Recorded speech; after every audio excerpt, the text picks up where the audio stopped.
Galit na galit ang ilang mga netizens sa TV host model na si Mark Nelson matapos itong madawit sa petisyon na negosyanteng si Victor Consunji laban sa ex-wife nito na si Maggie Wilson. Kamakailan ay ibinahagi ni Mark ang naging pag-uusap nila ng anak ni Maggie at Victor at ipinagtanggol ang sarili laban sa mga bashers.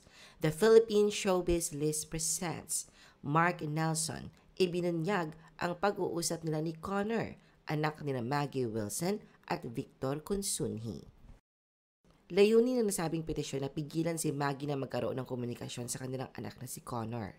Dahil dito, dinagsa ng mga galit na komento ang Instagram account ni Mark mula sa mga netizens na nagpahayag ng kanilang pagkadismaya at galit sa ginawang pagkampi ni Mark kay Victor at pagtestigo laban kay Maggie.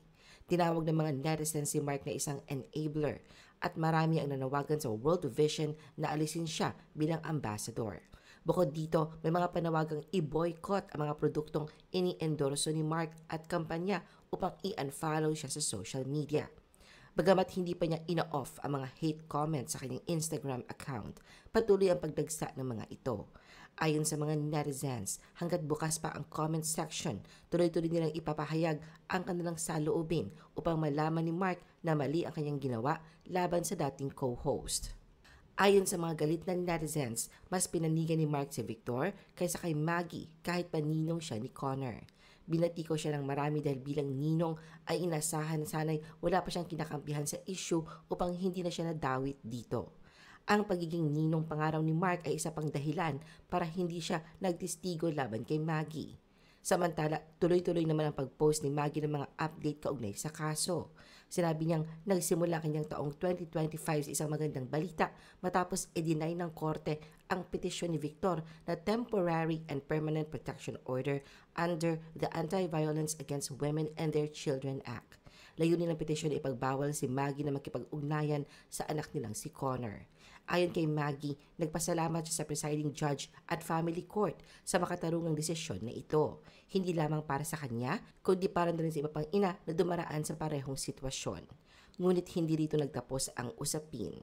Isinawalat ni Maggie na kabilang si Mark sa mga nagbigay ng testimonya laban sa kanya. Ayon kay Maggie, inilantad ni Mark kung paano di umano nagdusa si Connor sa emotional stress, anxiety at annoyance dahil sa kanya. Nagulat ang mga netizens sa ginawang ito ni Mark, lalo't naalala nilang naging magkatambal pa sila ni Maggie sa travel show na Beached. Dahil dito naawa ang mga netizens kay Maggie at lalo na kay Connor, na sa murang edad na 12 ay kailangang sumalang sa ganitong sitwasyon. Marami ang nagpahayag ng kasiyahan sa naging desisyon ng korte at pinuri si Maggie sa kanyang walang tigil na paglaban para sa anak. Ayon sa kanila, kahit patingin ng ilan na may pagkamaldita si Maggie, hindi siya sumuko sa pagprotekta sa karapatan niya bilang ina. Umaasa ang marami na sana'y matapos na ang hidwaan sa pagitan ni Maggie at Victor, lalo't pareho na silang may bagong karelasyon. Samantala sa gitna ng mainit na kontrobersya na bumabalot kina Maggie at Victor, sa wakas ay nagsalita na si Mark upang linawin ang mga espekulasyon kaugnay na kanyang pagkakasangkot sa kaso ng estranged couple. Noong January 22, 2025, naglabas si Mark ng isang opisyal na pahayag sa pamamagitan ng kanyang Instagram account kung saan ibinahagi niya ang umano'y naging usapan nila ng inaanak niyang si Connor. Ayon kay Mark, ang kanyang pangunahing layunin sa paglabas ng pahayag ay ang kapakanan ni Connor na lubos niyang pinahahalagahan. Sa kanyang post, binigyang diin ni Mark na ang tanging dahilan na kanyang desisyon na tumistigo sa issue ay ang kagustuhan niyang protektahan ang kapakanan ni Connor. Ayon pa kay Mark, labis niyang naiintindihan ang hirap na dinaranas ni Connor dahil kailangang harapin ng bata ang mga issue na kanyang mga magulang sa publiko. Sa kasamaang palad, ang ganitong klaseng atensyon ay nagdudulot ng negatibong epekto sa emosyonal na estado ni Connor, lalo na't napakabata pa nito upang makibahagi o maipit sa ganitong mga issue. Sa parehong post, ibinahagi ni Mark ang umano'y naging personal na pag-uusap nila ni Connor. Ayon sa kanya, ipinahayag ni Connor ang kanyang sama ng loob at pagkabahala sa mga social media post na ginagawa ng kanyang ina na may kaugnayan sa alitan nito sa kanyang ama.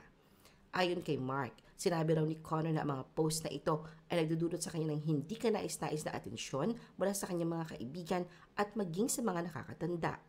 Sa huli, nilinaw ni Mark na wala siyang interes o hangaring makialam sa personal na alitan ni Maggie at Victor.